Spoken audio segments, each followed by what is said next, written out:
जय हिंद बच्चों। तो हम बात कर रहे हैं, आज स्टार्ट कर रहे हैं बेसिकली कोरिलेशन एनालिसिस। ठीक है, तो चलिए स्टार्ट करते हैं। सबसे पहले नो डाउट डायरेक्टली आप क्वेश्चन पे नहीं आ सकते। First of all you have to understand the concept. तो अगर हम कॉन्सेप्ट की बात करते हैं और कॉन्सेप्ट में हम कोरिलेशन की बात करते हैं, ठीक है ना, कोरिलेशन की बात करते हैं। अच्छा, ये जो कोरिलेशन है इसमें क्या हमारे पास डबल आर आता है? बिल्कुल भाई, डबल आर आता है। मुझे कुछ अधूरा अधूरा सा लग रहा है भाई इसमें, और जीवन में अधूरा अधूरा लग रहा है मतलब किसी चीज़ की कमी है, तो उसे करो पूरा। तो हमने कर दिया इसको पूरा। तो हम बात समझने वाले हैं आज कोरिलेशन की। ठीक है, सबसे पहले इस वर्ड का हमें मीनिंग समझना पड़ेगा, तभी आगे कुछ बात बनेगी भाई। देखो, को का मतलब होता है एक साथ। क्या होता है? एक साथ, साथ में, है ना। अच्छा, रिलेशन का मतलब क्या होता है भाई? कोरिलेशन, वो हो गया रिश्ता। रिश्ता कि एक साथ क्या रिश्ता है ना, क्या रिलेशनशिप है किसी भी दो चीज़ों के बीच में, किसी भी दो चीज़ों के बीच में। लेट्स से अगर हम रियल लाइफ वाले रिलेशन की बात करते हैं और एग्जांपल ले लेते हैं, भाई मेरे पास हस्बैंड एंड वाइफ है, तो हस्बैंड एंड वाइफ के बीच के रिश्ते जो होते हैं उसको हम कोरिलेशन थोड़ी देर के लिए बोल सकते हैं। एक एग्जाम्पल के तौर पर हम मैथमेटिक्स की भी बात करेंगे। ठीक है, तो हम क्या देखते हैं इनके बीच में रिलेशन कि कभी जो है वो एकदम दोनों मस्त खुशहाल जिंदगी जी रहे हैं, कभी है तो एक दूसरे से नाराज हैं। तो हो क्या रहा है, जब किसी भी दो चीजों के बीच में हम कभी रिश्ता बताते हैं कि किस नेचर का है, किस नेचर का है, कैसा स्वभाव है भाई, कभी ये घटता है नाराज होता है, ये खुश तो ये नाराज, कभी दोनों दुखी है भाई, कभी दोनों खुश है भाई, तो किसी भी तरह का जो ये जो नेचर है वो हो सकता है। तो बस इन्हीं नेचर को पढ़ने के लिए हम कोरिलेशन नाम के टॉपिक को इंट्रोड्यूस कर रहे हैं मैथमेटिक्स में। ठीक है, अब बात आती सर थोड़ा सा मैथमेटिक्स के हिसाब से बताइए। वैसे अगर मैं आपको बताऊं तो ये जो टॉपिक है वो इकोनॉमिक्स का है, मैथमेटिक्स का भी नहीं है, बट क्योंकि कैलकुलेशन आ जाती है तो मैथमेटिक्स में डाल देते हैं। और जो कॉमर्स साइड के बच्चे होंगे उनको ये एक बहुत ही बेहतरीन तरीके से, जबकि उनको आ भी रहा होगा, अच्छे से समझ में जो है वो आएगा। इकोनॉमिक्स का टॉपिक है। ठीक है, चलिए स्टार्ट करते हैं, ध्यान समझिएगा। हम मान लेते हैं कि भाई आप ना पैसा कमा रहे हो। क्या कर रहे हो? पैसा कमा रहे हो। तो हम एक्स एक्सिस में क्या करते हैं, आपकी इनकम को रख देते हैं। क्या करते हैं? आपकी इनकम को रख देते हैं। ठीक है, अच्छा, वाई एक्सिस में भाई आप पैसा कमा रहे हो तो खर्च भी करोगे, समझ रहे हो। तो यहाँ पे आप क्या कर देते हैं, एक्सपेंडिचर कर लेते हैं। ठीक है ना, एक्सपेंड कर रहे हो आप तो एक्सपेंडिचर लिख देते हैं कि इधर आपकी इनकम है, इधर आपकी एक्सपेंडिचर है।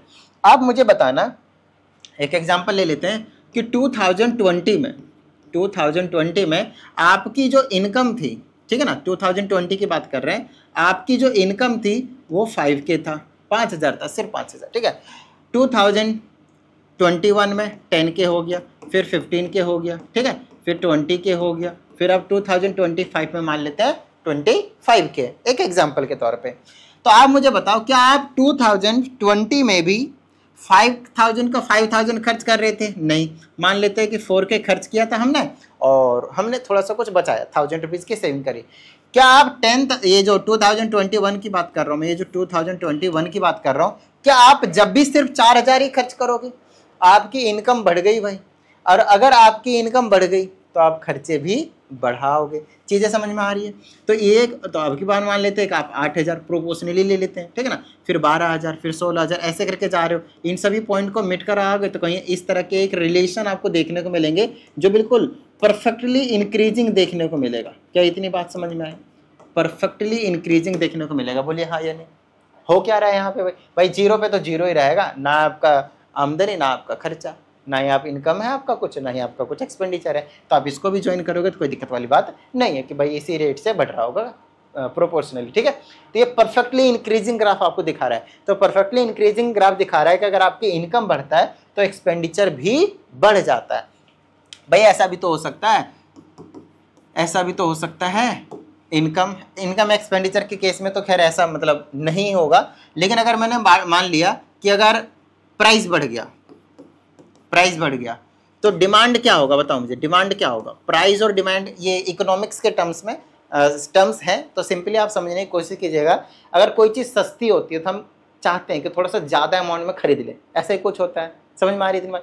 और अगर कोई महंगी हो जाती है, जैसे टमाटर का एग्जाम्पल लेते हैं, जनरली जिस टाइम पे महंगी हो जाती है ना, चलो सस्ती का पहले समझते हैं। जिस टाइम पे सस्ती है, लेट्स से 20 रुपीज़ केजी है ना, 20 रुपीज़ पर केजी है, तो हम 1 किलो ले आते हैं, उठा के 2 किलो ले आते हैं, आराम से, बढ़िया, कोई दिक्कत नहीं है। लेकिन जैसे इसका रेट 100 रुपीज़ पे पहुंचता है, 100 रुपीज़ पर केजी पे, उस टाइम पे आप 1 kg 2 kg नहीं, पहले जितना लेते थे उससे आप कम अमाउंट लेने लगते हो।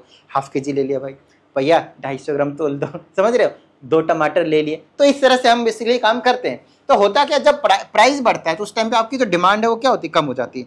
तो प्राइस इस वे में बढ़ रही है, मतलब यहाँ पे कम था तो आपकी डिमांड बिल्कुल एकदम तगड़ा था, यहाँ पे था, इस वाले लेवल पे था। फिर क्या हुआ, आपका प्राइस थोड़ा सा और बढ़ गया तो डिमांड और थोड़ी सी कम हो गई, है ना, प्राइस और थोड़ा सा कम हो, बढ़ गया, प्राइस बढ़ गया तो डिमांड और कम हो गई। इस तरह से आपके पास बिल्कुल परफेक्टली डिक्रीजिंग का एग्जांपल जो आपको यहाँ पे देखने को मिलेगा। समझ में आ रही इतनी बात। ऐसे वैसे ग्राफ भी हो सकते हैं, इसमें कोई दिक्कत नहीं है, लेकिन हमेशा यही होता है कि एक चीज बढ़ेगी 2 चीज घटेगी, सिंपल सी बात है, घटना बढ़ना चलता रहता है। तो मेन जो चीज था मुझे ये समझाना था इन दोनों चीज के बारे में। अब यहाँ पे भी आपने देखा एक रिश्ता, बोलो देखा या नहीं देखा, नेचर देखा कि एक चीज अगर चेंज होती है तो दूसरी चीज कैसे चेंज हो रही है। समझ में आई इतनी बात। तो जब हम इकोनॉमिक्स में इन चीज़ों के बारे में डील करते हैं तो आप वहाँ पे रिलेटेड टर्म्स भी पढ़ते हो, लाइक यूटिलिटी पढ़ते हो, लॉ ऑफ डिमिनिशिंग, तो दुनिया भर की चीज़ें आपके पास वहाँ पे आती हैं। मार्जिनल कॉस्ट आता है आपके पास, और एवरेज कॉस्ट आता है आपके पास, तरह तरह की चीज़ें, रेवेन्यू आती है, फिर उसमें आपके पास प्रॉफिट आता है, लॉस आता है, 50 तरह की चीज़ें आपको देखने को मिलती है। खैर मैं इकोनॉमिक्स का टीचर नहीं हूँ, ना ही मुझे इकोनॉमिक्स के बारे में ज़्यादा कुछ पता है, तो मैं अंदर जाके भी टॉपिक में कहीं भी नहीं घुसूंगा। वापस हम आते हैं अपने मैथमेटिक्स के टॉपिक पे। यहाँ पे आपको ज़्यादा कुछ इकोनॉमिक्स से टर्म्स रिलेटेड कुछ नहीं दिए जाएंगे, डायरेक्टली आपको 1-2 फॉर्मूले याद करने हैं, उसके बेस पे क्वेश्चन आएंगे, मैथमेटिक्स में सॉल्व करना है, बात खत्म। अगर आपको चाहिए और ज़्यादा डीप नॉलेज तो उसके लिए आप इकोनॉमिक्स के टीचर को पकड़िए और सब कुछ समझ लीजिए उनसे, ठीक है। चलिए अब हम अपना आज का जो कार्यक्रम है उसे हम शुरू करते हैं, मैथमेटिक्स वाला स्टैटिस्टिक्स समझ में आ रही है इतनी बात, ठीक है। अब इसमें क्या है, सबसे पहली चीज़ आपको यहाँ पे कोवेरिएंस, एक होता है वेरिएंस, ठीक है, जो आप स्टैटिस्टिक्स चैप्टर में डील करोगे, और एक होता है कोवेरिएंस। जब हम वेरिएंस की बात करते थे एक डेटा होता है उसके साथ हम डील करते हैं, जब कोवेरिएंस होता है तो हम वहां पे 2 डेटा के साथ डील करते हैं, 2 वैल्यू दी रहेगी और उनका आपको वेरिएंस निकालने के लिए बोला जाएगा। तो कोवेरिएंस का भी क्या मीनिंग है, साथ में 2 डेटा कैसे चेंज हो रहे हैं, वेरिएंस का क्या मतलब, वेरी कर रहे हैं, समझ में आ रही है। तो कोवेरिएंस मतलब साथ में कैसे वेरी कर रहे हैं 2 डेटा। फॉर एग्जाम्पल ले लेते हैं, एक x डेटा है, एक y डेटा है, दोनों डेटा में एक की वैल्यू गिवन है, दूसरी की भी वैल्यू गिवन है भाई। तो पहले के रिस्पेक्ट में दूसरा कैसे चेंज हो रहा है, कितना चेंज हो रहा है, किस तरीके से चेंज हो रहा है, वो हमें यहाँ पे बात करना होता है। देखिए डायरेक्टली मैं ज़्यादा और भी डिटेल में नहीं जा रहा हूँ फिलहाल। कोवेरिएंस को COV पहले पूरा लिख देता हूँ मैं, कोवेरिएंस टॉपिक है हमारे पास, ध्यान से समझिएगा। कोवेरिएंस आपको दिया जाता है x और y का निकालने के लिए। किसका दिया जाता है, कोवेरिएंस x और y का निकालने के लिए। इसका फॉर्मूला क्या होता है, ध्यान से समझिएगा, तुरंत समझ में आ जाएगा। 2 डेटा जैसे हमने आपको बोला कि दिया होता है, एक होता है xi और एक होता है yi। अब ये जो xi है और ये जो yi है, स्टैटिस्टिक्स में आपने पढ़ा होगा कि xi और yi कुछ और नहीं होते हैं बाबू। ये जो x है, मान लेते हैं x के कुछ डेटा गिवन है, जैसे कि 2 है, जैसे कि 4 है, 6 है, 8 है, 10 है, बहुत सारी वैल्यू हो सकते हैं। जैसे कि इसकी बोली हमने भाई 3 है, 6 है, 9 है, 12 है, 15 है, बहुत सारे डेटा है भाई। अब होता क्या है, यहाँ पे आई लगाने का मतलब क्या, पहले वो चीज़ समझ लीजिए, ठीक है। देखो ये आई या फिर आयोटा कई बार हम पढ़ लेते हैं इसको, तो कुछ टेंशन नहीं लेना। आई एक वेरिएबल की तरह काम करता है जिसकी वैल्यू आप चेंज कर सकते हो, जैसे कि आपने i के जगह पे 1 रख सकते हो, तो क्या हो जाएगा ये x1। अच्छा x1 का क्या मतलब है सर, x1 का मतलब है x वाले डेटा में से जो फर्स्ट टर्म है उसको हम x1 बोलेंगे, तो इसको आप क्या बोलोगे भाई, x1 बोलोगे, ठीक है। अच्छा i के जगह आप 2 रख सकते हो भाई। अच्छा 2 रखा तो क्या बन गया, x2 बना। x2 का मतलब इस वाले वैल्यू की बात कर रहे हैं, बोले समझ में आ रही है इतनी बात। क्या y वाले में मुझे समझाने की जरूरत पड़ेगी, समझ में आ गया होगा, नॉर्मल सी बात है। y1 बोलेंगे तो 3 की बात करेंगे, y4 बोलेंगे तो 12 की बात करेंगे, 4th डेटा ऑफ y वाला। समझ में आई इतनी बात। तो xi और yi का मतलब समझ में आ गया। तो पता है कोवेरिएंस कैसे निकालते हैं, कहता है भाई ऐसा करो, जितना भी xi है, जितना भी आपके पास xi है, ठीक है ना। अच्छा ये जो आपके पास xi यहाँ पे आपको देखने को मिल रहे हैं, वो इसके डेटा की तो हमने बात कर ली, लेकिन एक स्पेशल चीजें भी होती है, वो भी समझ में आ जाएगा। यहाँ पे हम लिख देते हैं सिग्मा xi और yi। अभी बताऊंगा xi और yi को हम दूसरे टर्म में जो है वो लिख सकते हैं, और होल डिवाइडेड बाय, लाइक अगर मैं यहीं पे रोक देता इसको, तो टोटल कितने डेटा है इसमें, 1 2 3 4 5, दोनों में सेम डेटा दिए रहेंगे, ये नहीं कि इसमें 5 उसमें 6 नहीं, दोनों में सेम डेटा दिए रहेंगे, ठीक है। तो टोटल डिवाइडेड बाय में n होता है, n का मतलब टोटल कितने डेटा थे, बस वो चीज़ आप काउंट कर लीजिए। तो sigma xi fi divided by में n, कहीं ये ना कहीं ये मीन से रिलेट कर रहा है, अगर आप लोगों को याद हो मीन का क्या होता है, sigma fi xi divided by में सिग्मा fi, वही चीज़ तो है, ये समझ में आ रही इतनी बात। इसमें ये जो सिग्मा होता है, ये जो आपके पास सिग्मा होता है उसका मतलब क्या होता है, सम्मेशन। क्या होता है आपके पास, सम्मेशन। क्या होता है सर ये सम्मेशन, सम्मेशन का मतलब होता है जोड़ देना। क्या होता है मतलब, जोड़ देना, ठीक है, जोड़ देना, जोड़ देंगे भाई, अभी समझाएंगे कैसे कैसे जोड़ करेंगे, ठीक है। अच्छा, ये xi yi का मतलब और थोड़ा कुछ समझाइए। क्या xi का मतलब यहाँ पे ऐसा ही मतलब होगा, इस कोवेरिएंस में ऐसा नहीं होता। जब हम स्टैटिस्टिक्स की बात कर रहे होते हैं तो xi का मतलब i वेरिएबल की तरह काम करता है, ये डेटा जिस भी नंबर की बात कर रहे हो वो करते हैं, कोई डाउट वाली बात नहीं। बट यहाँ पे थोड़ा सा आपको ध्यान रखना है कि xi का यहाँ पे एग्जैक्ट जो मीनिंग है वो ये है। अब इसी चीज को मैं ना ऐसे लिखूंगा, मैं ध्यान से समझिएगा, सिग्मा, ये जो xi है ना उसे मैं लिखूंगा xi, अभी भी देखो xi ही लिखा है, कुछ अलग नहीं है।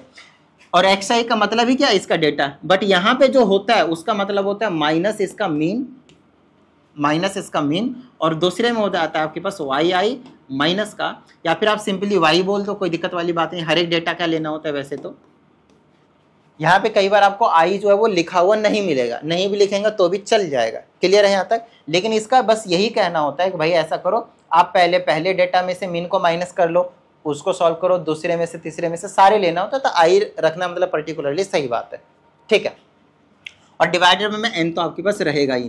तो कहीं ना कहीं आप ये चीज़ समझ सकते हो, ये डायरेक्टली गिवन हो सकते हैं कई बार वैल्यू, ये वाली चीज़ और ये वाली चीज़ ना कई बार आपको डायरेक्टली गिवन हो सकते हैं, ठीक है। अच्छा, यहाँ पे अगर ऐसे दिया जाए तो हम ऐसे समझ लेंगे, इसमें जो x के ऊपर बार है और जो y के ऊपर बार है ये कुछ और नहीं है, क्या है, ये मीन है। अच्छा, किसका मीन है सर, तो भाई x का मीन है, और किसका है, y का मीन है। तो सर क्या होता है मीन, मीन को हम एवरेज के नाम से जानते हैं, और मीन का मतलब होता है sum of total observation divided by total number of observation, बस ये चीज़ आपको याद रखनी है। अभी हम आगे चल के कराएंगे तो वहाँ पे आपको और बेहतरीन तरीके से समझ में आ जाएगा। क्या इतनी बात समझ में आई, ये चीज़ समझ में आया। देखो आपको मैं यहाँ पे अभी 3 फॉर्मूले याद रखने के लिए बोलूँगा, ज़्यादा कुछ टेंशन नहीं लेना, एक एक करके सारी चीज़ें सिखा दूंगा। एक तो ये याद रखिए, सिग्मा xi yi अपॉन में n, और ये जो xi है ना, xi यहाँ पे हम इसको डेविएशन के नाम से जानते हैं। किस नाम से जानते हैं भाई, डेविएशन के नाम से जानते हैं, डेविएशंस, xi और yi को डेविएशंस के नाम से जानते हैं। और डेविएशन का क्या मतलब होता है, डेविएशन का मतलब होता है हर डेटा में से मीन को माइनस कर दीजिए, हर डेटा में से मीन को माइनस कर दीजिए। ये रहा आपके पास हर डेटा मतलब xi ही है, वही लिखा है मैंने यहाँ पे, बट आप x सिंपली लिख सकते हो। बट उसमें से आपको क्या करना होता है, उसी के मीन, अगर x वाला है तो x वाला मीन, और y वाला है तो y वाला मीन आपको माइनस करना है। क्या इतनी बात समझ में आई, ठीक है, इतनी बात समझ में आ गई। अच्छा, क्या सर हम इसको और भी ज़्यादा एक्सपेंडेड फॉर्म में लिख सकते हैं, हाँ सर लिख सकते हैं। वन मोर इंपॉर्टेंट थिंग, क्या हम ये जो कैपिटल एन है इसको हम स्मॉल एन में रिप्रेजेंट कर सकते हैं, हाँ सर कर सकते हैं, ठीक है। आप स्मॉल एन लिखो नीचे, बड़ा एन लिखो, उससे कुछ भी फर्क नहीं पड़ेगा, हमें टोटल नंबर ऑफ बेसिकली जो डेटा गिवन है उसकी हम बात करेंगे। दूसरी चीज, इसको एक्सपेंड कैसे करते हैं वो सीख लेना, क्योंकि अभी क्वेश्चन में आएंगे और बच्चे फिर परेशान होंगे, ठीक है। जैसे ये सिग्मा है, ये x माइनस का x बार है, ऐसा कुछ है। और दूसरे में क्या था आपके पास, y माइनस का y बार था, y माइनस का y बार था। क्या इतनी बात समझ में आई। और नीचे में तो भाई ये n जो है वो है ही है, कोई दिक्कत वाली बात नहीं है, ठीक है। अब इसको हम एक्सपेंड कैसे करते हैं वो चीज़ समझ लीजिएगा, साथ साथ में बहुत ज़्यादा इंपॉर्टेंट चीज़ है। नीचे को तो छोड़ दो n, अभी तो मैं एक्सपेंड करना सिखा रहा हूँ, तो एक्सपेंड तो भाई ऊपर ही होंगे, नीचे तो n ही रहेगा, नंबर जो देने हैं आपके पास। अब इनको अगर मैं मल्टीप्लाई करता हूँ तो पहले ना आप क्या करो, नॉर्मल मल्टीप्लिकेशन कर लो। नॉर्मल मल्टीप्लिकेशन करेंगे तो क्या होगा, x से y को करेंगे तो x इंटू वाई हो जाएगा, बोलो हाँ, यानी x से इसको करेंगे तो क्या होगा भाई, माइनस का हो जाएगा, x और y का मीन है, बोलो हाँ या नहीं। उसके बाद हमारे पास है यहाँ पे इस वाले से इससे इसको मल्टीप्लाई करेंगे तो माइनस का x बार और साथ में आपके पास y आ जाएगा। दूसरी चीज़, जब हम इससे इसको करने वाले हैं तो माइनस माइनस प्लस हो जाएगा और ये x बार और y बार हो जाएगा। बताओ भाई, इतनी बात समझ में आई, ठीक है। अब यहाँ पे एक और एक्स्ट्रा चीज़ है, इंपॉर्टेंट चीज़ है, समझाता हूँ। ये चीज़ समझना बहुत ही ज़्यादा ज़रूरी है आप लोगों के लिए। ठीक है, कैसे समझाते हैं, देखिए अब ये जो सबमिशन था वो इसमें भी लगेगा, इसमें भी लगेगा, इसमें भी लगेगा और इसमें भी लगेगा, लेकिन ये क्या होता है, मीन होता है। क्या होता है, ये मीन होता है। लेकिन कितने डेटा का मीन है बस वो आपको मल्टीप्लाई करना होता है और कुछ नहीं, ठीक है ना। कितने डेटा का मीन है बस आपको वो मल्टीप्लाई करना होता है। तो भाई डेटा कितने थे, टोटल n से डिवाइड हो रहे थे या नहीं हो रहे थे, तो आपको क्या करना है, यहाँ पे n से डिवाइड करना, सॉरी डिवाइड करो, मल्टीप्लाई करना है। n से इसको मल्टीप्लाई करोगे तब जाकर ये खोलने का मैंने आप लोगों को पहले तरीका बताया। तो आगे जो जो चीजें आएंगे मैं आपको यहाँ पे पहले ही कंसेप्ट में क्लियर करवा रहा हूँ, ताकि जो कंसेप्ट कराऊंगा, सॉरी क्वेश्चंस कराऊंगा, तो वहाँ पे कोई समस्या जो आप लोगों को फिर नहीं आएगी। समझ में आई इतनी बात, ठीक है। ये वेरिएबल्स थे, मेन थे, वेरिएबल का मिक्स थे, इसलिए सबमिशन लगाओगे। ये दोनों न्यूमेरिक वैल्यू गिवन होंगे, लाइक ये 2 होगा, ये 7 होगा, मल्टीप्लाई करेंगे 14 होगा, उसमें n की वैल्यू जितने मान लेते 10 होगा, तो मल्टीप्लाई करेंगे तो टोटल 140 आएगा। तो इस तरह से हम सॉल्व किया करेंगे। या फिर कई बार टोटल वैल्यू गिवन होगी, इस पूरे की वैल्यू मान लेते हैं कि 240 दिया हुआ है, फिर यहाँ से आपको n की वैल्यू निकलवा सकता है, इसकी वैल्यू दी होगी, इसकी वैल्यू दी होगी, इसकी वैल्यू दी होगी, कई बार आपसे वो n की वैल्यू पूछ लेगा, कई बार दे देगा, कई बार पूछ लेगा। या फिर 1 2 3 और एक ये 4, इन चारों चीजों में से कुछ भी आपसे निकलवा सकता है। तो ये चीज ध्यान रखिएगा कि मल्टीप्लाई इसको कैसे करते हैं, यही मल्टीप्लिकेशन आएगी, यही ओपन करने के लिए आएगा, तो ज्यादा टेंशन ही नहीं लेना हमें, बस ये आपको सिखा दिया, बार बार इसको अप्लाई कर देना भाई, खत्म बात, ठीक है। चलिए उसके बाद अभी अभी जो मैंने आप लोगों को फॉर्मूले लिखकर दिए हैं, कौन सा, ये वाला, summation of x minus x bar और साथ में ही y minus y bar whole divided by n। तो सर क्या जो कोवेरिएंस होंगे वो सिर्फ और सिर्फ ऐसे, इधर ना कैपिटल लेटर में लिखा होगा तो घबराइएगा नहीं, कैपिटल लेटर का मतलब यही चीज है, ठीक है ना। जो इस x है वो x वाले को रिप्रेजेंट करेगा, y वाला y वाले को, दो के लिए बात कर रहे हैं और कुछ नहीं, ठीक है। अच्छा ध्यान समझिएगा, अगर मैं यहाँ की बात करता हूँ कोवेरिएंस मेरे को निकालना है, तो क्या सर यही एक फॉर्मूला है कोवेरिएंस निकालने का, नहीं, आपको दूसरा फॉर्मूला भी याद करना पड़ेगा, जिसमें आपको एक इंपॉर्टेंट डेटा जो है वो देखने को मिलेगा। आइए बात करते हैं, समझाते हैं, ध्यान से समझने की कोशिश कीजिएगा। अच्छा यहाँ पे अगर मैं नोटिस करता हूँ तो क्या देखने को मिल रहा है, ध्यान समझिएगा। इसी चीज को मैं और कैसे लिख सकता हूँ वो बता रहा हूँ। आप लिख सकते हो इसको 1/n, 1/n, ठीक है। और यहाँ पे आप लगा सकते हो भाई समेशन, ठीक है, समेशन। चलो इसको पहले तो ब्रैकेट शुरू कर लो, ठीक है, यहाँ लगा दो समेशन और यहाँ पे लिख दो xi yi, क्लियर है। बीच में लगाओगे माइनस, फिर लगाओगे यहाँ पे समेशन x सिग्मा i और समेशन सिग्मा y, हाँ सिग्मा y सही है, सिग्मा i और सिग्मा y, इन सब का सम कर दिया। और फिर आप यहाँ पे लगा दोगे आपके पास, इसको सिंपल xy लिख लो, x और सिग्मा y। यहाँ पे भी अगर आप i नहीं लगाओगे तो कोई दिक्कत वाली बात नहीं है, वैसे लगाओगे तो कोई समस्या वाली बात नहीं। मैं समझाता हूँ दोनों में क्या डिफरेंस है, और यहाँ पे n से डिवाइड करना पड़ेगा। ध्यान समझिएगा इस वाले फॉर्मूले की क्या मीनिंग है, क्या मतलब है। और इसी फॉर्मूले को कई बार आपको ऐसे लिख कर देंगे, तो घबराना नहीं है, आई लगा लो, सही रहेगा, ठीक है। इसको ऐसे लिख कर देंगे आपको 1/n सिग्मा, x को रिप्लेस कर देंगे ui से और y को रिप्लेस कर देंगे vi से, फिर माइनस सिग्मा, x को रिप्लेस कर देंगे ui से और इसको रिप्लेस कर देंगे सिग्मा vi से, डिवाइडेड बाय में n, तो वैसे ही रहने वाला है। ऐसे भी आपको लिखकर दे देंगे। अब ये कुछ अलग नहीं है भाई, ये और ये एग्जैक्ट सेम नहीं लग रहा आपको, सिर्फ x को u से रिप्लेस कर दिया और y को v से रिप्लेस कर दिया। अब यहाँ पे बस आपको समझ लेना है कि xi का मतलब क्या समझाया था, डेविएशन। तो xi का मतलब यहाँ पे जो होता है थोड़ा सा लिटिल बिट डिफरेंस होता है। क्या होता है, x माइनस, यहाँ पे आप a लिख लीजिए, और यहाँ पे yi का मतलब क्या हो गया, x, सॉरी y लिखना पड़ेगा, y का मीन y मीन नहीं है, यहाँ पे सिंपल xi है, और xi मतलब x है, और यहाँ पे सिंपल y है, और यहाँ पे b है। तो सर क्या डिफरेंस है इसमें और इसमें, देखो ये भी डेविएशन ही है, लेकिन ध्यान समझने का, यहाँ पे a और b जो हमने लिया हुआ है, a और b जो हमने यहाँ पे लिया हुआ है, उसे हम बोलते हैं, ये जो a और b है इसे हम बोलते हैं अज्यूम्ड मीन। क्या बोलते हैं हम इनको, अज्यूम्ड मीन। क्या इतनी बात समझ में आई आप लोगों को, डन है। अब ध्यान समझिएगा, अब ये चीज और ये चीज तो सेम ही था, तो अब आप लोग मुझे बता दो कि ये जो ui है, ये जो आपके पास ui है, उसको मैं क्या लिखूंगा, बताओ मुझे। क्या मैं इस वाले को x माइनस क्या लिख सकता हूँ, a लिख सकता हूँ। अगर मैं कोवेरियंस ऐसे लिखना चाहूँ, मैं कोवेरियंस, देखो अगर u और v के टर्म में लिख रहा हूँ तो कोवेरियंस u एंड v लिखना पड़ेगा, तो इसको जगह u रिप्लेस कर दो भाई, एक ही बात है और कुछ नहीं, अलग अलग रिप्रेजेंटेशन है। और vi का मतलब v माइनस का b हो गया, यहाँ पे अज्यूम्ड हो गया, ये वाले अज्यूम्ड मीन हो गया। आई बात समझे, अज्यूम्ड मीन आप कुछ भी लेट कर सकते हो, मैं आपको अभी आगे चल के समझाऊंगा, ठीक है ना। कुछ भी वैल्यू दिए हुए मिल सकते हैं मीन में, या फिर आप अपनी तरफ से कुछ डेटा ले सकते हो एक पर्टिकुलर वैल्यू को। तो आप ऐसे लिख सकते हो, ये इसको याद रख लो या इसको याद रख लो, ये और ये इसमें कुछ भी फर्क नहीं है भाई। तो ओवरऑल अभी तक अगर देखा जाए तो मैंने आपको 3 फॉर्मूले बताया, एक और लिख देता हूँ फॉर्मूला जो सबसे पहले बताया था कि covariance of X and Y को कैसे लिख सकते हैं भाई, सिग्मा एक्स आई और ये वाई, ये डेविएशन से आई वाई, यही वाले डेविएशन कह लो, और डिवाइडेड बाय में एन। तो ये बिल्कुल सिंपल वाला हो गया। फिर यहाँ पे हमने इसी डेविएशन को खोल दिया, इसको खोल दिया, फिर एक और तरीके से हमने इसको रिप्रेजेंट कर दिया। तो जिस भी फॉर्म में आपको वैल्यूज गिवन होंगे बस उस फॉर्म के वैल्यूज को पटकना है और हमें कोवेरिएंस निकाल देना है।